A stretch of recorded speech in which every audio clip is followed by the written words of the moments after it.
엄마 발이 왜 이렇게 작아졌어? 굳은 살 때문에 발가락이 다 휘었잖아. 엄마, 이번 신년에는 그냥 집에서 쉬면 안 돼요?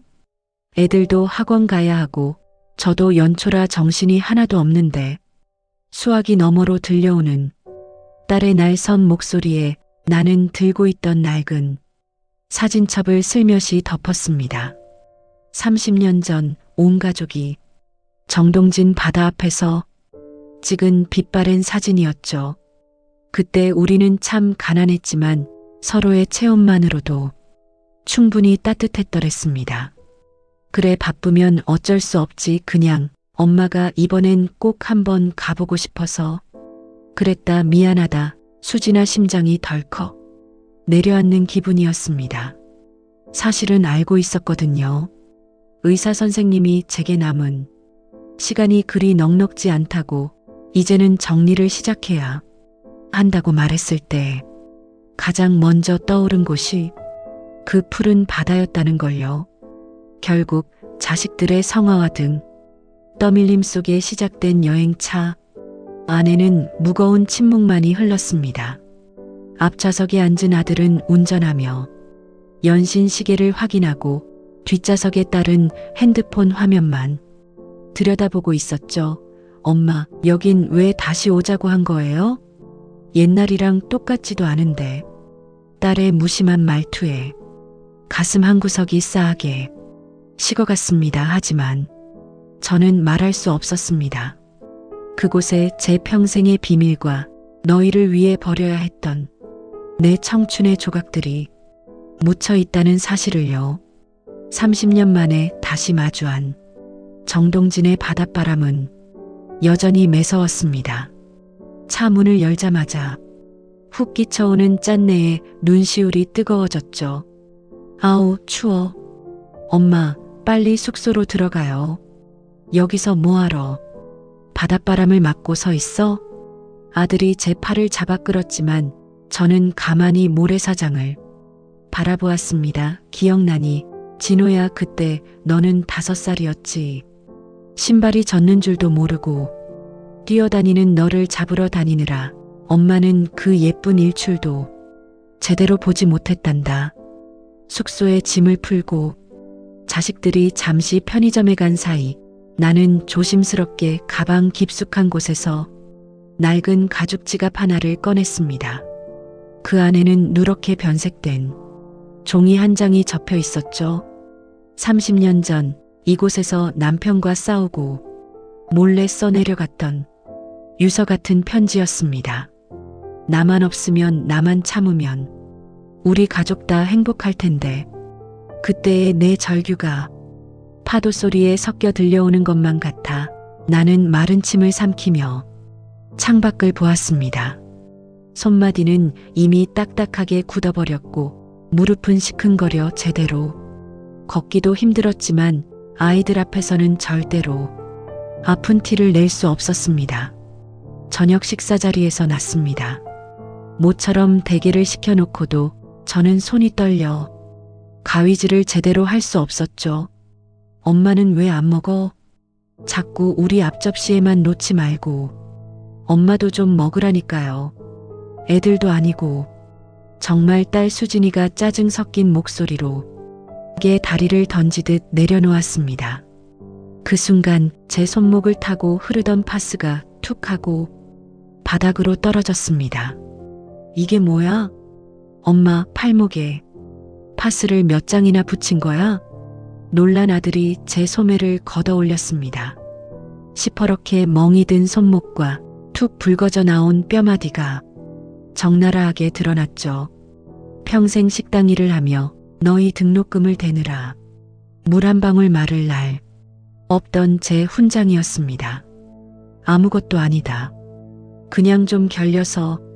그래, 얼른 먹어라. 식으면 맛없다. 제가 황급히 소매를 내렸지만 식탁 위에는 차가운 정적이 내려앉았습니다. 자식들의 눈동자가 흔들리는 걸 보며 저는 오히려 미안해졌습니다. 여행까지 와서 분위기를 망친 것 같아. 가슴이 미어지는 것 같았죠. 모두가 잠든 줄 알았던 시각. 저는 화장실에 가려고 몸을 일으키다 멈칫했습니다. 거실 불이 켜져 있었고 낮은 흐느낌 소리가 들려왔거든요. 오빠 이것 봐, 이게 다 뭐야? 엄마 가방에 왜 이런 게 있어? 딸의 목소리였습니다. 아이들은 제 가방 속에서 제가 참아 버리지 못했던 것들을 찾아낸 모양이었습니다. 구멍난 속옷, 달아빠진 양말, 그리고 제가 자식들에게 주려고 아껴 모아둔 낡은 통장 여러 개. 이 통장 날짜 좀 봐. 오빠 대학 갈 때, 나 결혼할 때 엄마가 한 달에 10,000원, 20,000원씩 적금 부은 거야. 정작 본인은 7,000원짜리 시장 신발 신고 다니면서 아들의 거친 숨소리가 들려왔습니다. 엄마는 왜 바보같이 살았을까? 왜 우리한테 말 한마디 안 하고 벽 뒤에 숨어? 그 소리를 듣는 제 가슴은 난도질 당하는 것보다 더 아팠습니다. 얘들아, 그건 고생이 아니었단다. 너희가 잘 되는 걸 보는 게 엄마한테는 유일한 숨구멍이었어. 다음 날 아침 해가 뜨기도 전이었습니다. 평소라면 늦잠을 잤을 아이들이 일찍부터 저를 깨워 바닷가로 데려갔습니다. 엄마, 여기 앉아봐. 딸 수진이가 모래사장에 돗자리를 깔더니 제 신발과 양말을 벗기기 시작했습니다. 차가운 공기에 제 발이 드러나자 수진이의 손이 미세하게 떨렸습니다. 엄마 발이 왜 이렇게 작아졌어? 굳은 살 때문에 발가락이 다 휘었잖아. 딸의 눈물 한 방울이 제 발등 위로 툭 떨어졌습니다. 그 뜨거운 온기에 제 등골이 서늘해졌죠. 아들은 옆에서 제 어깨를 감싸 안으며 나지막이 입을 열었습니다. 엄마, 미안해. 우리는 엄마가 당연히 강한 사람인 줄 알았어. 엄마는 아파도 안 되고 힘들어도 안 되는 로봇인 줄 알았어. 파도가 발치까지 밀려왔다 사라졌습니다. 30년 전에는 무섭게만 느껴졌던 그 파도가 오늘따라 저를 위로하듯 부드럽게 감싸는 것만 같았습니다. 내가 정말 나쁜 년이야. 엄마가 그렇게 고생하는 동안 나는 내 인생 살겠다고 투정만 부리고 결국 수진이가 제 무릎에 얼굴을 묻고 소리내어 울기 시작했습니다. 그 울음소리는 정동진 바다를 가득 채울 만큼 처절하고 애달팠습니다. 아들 진호도 고개를 돌린 채 어깨를 들썩였죠. 아니다. 수진아, 엄마는 행복했어. 너희가 이만큼 잘 커준 것만으로도 엄마 인생은 만점이야. 저는 떨리는 손으로 딸의 머리칼을 쓰다듬었습니다. 거칠거칠한 제 손바닥이 딸의 보드라운 뺨을 스칠 때마다 지나온 세월의 한이 씻겨 내려가는 기분이었습니다. 입가에 미소가 번졌습니다.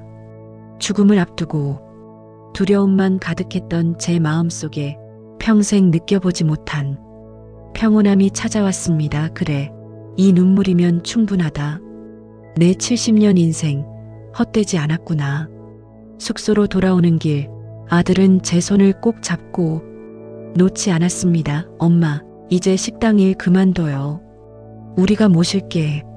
이제는 엄마 이름으로 살아요. 박명순이라는 이름으로. 그 말 한마디에 꾹 참았던 제 눈물도 터져 나오고 말았습니다. 자식들에게 짐이 되기 싫어. 끝까지 혼자 버티려 했는데 막상 기댈 곳이 생기니 무너졌던 다리에 다시 힘이 들어가는 것 같았죠. 그래, 엄마 우리랑 같이 살자. 내가 손주들도 잘 돌볼게. 엄마는 그냥 예쁜 옷 입고 꽃 구경만 다녀. 딸아이의 약속에 저는 고개를 끄덕였습니다. 비록 제 몸속의 병만은 사라지지 않겠지만 오늘 이 여행이 제 남은 삶을 가장 찬란하게 빛내줄 등불이 될 것임을 확신했습니다. 서먹했던 공기는 온데간데였고 우리 사이에는 따뜻한 율무차 같은 온기만이 가득했습니다. 여행을 마치고 돌아오는 차, 안 이번에는 침묵이 무겁지 않았습니다. 라디오에서 흘러나오는 옛 노래를 흥얼거리는 아들과 제 옆에서 제 손을 만지작거리며 잠든 딸 엄마 배고프지? 휴게소 들러서 따뜻한 국밥 한 그릇 먹고 가자. 아들의 다정한 목소리에 저는 창밖을 보았습니다. 겨울바다의 찬바람을 뚫고 어느덧 저 멀리서 봄 기운이 아지랑이처럼 피어오르고 있었습니다. 평생을 바쳐 일궈낸 내 소중한 가족들. 비록 늦었을지라도 서로의 아픔을 확인하고 보듬을 수 있는 시간이 허락됨에 감사합니다. 그래, 진호야.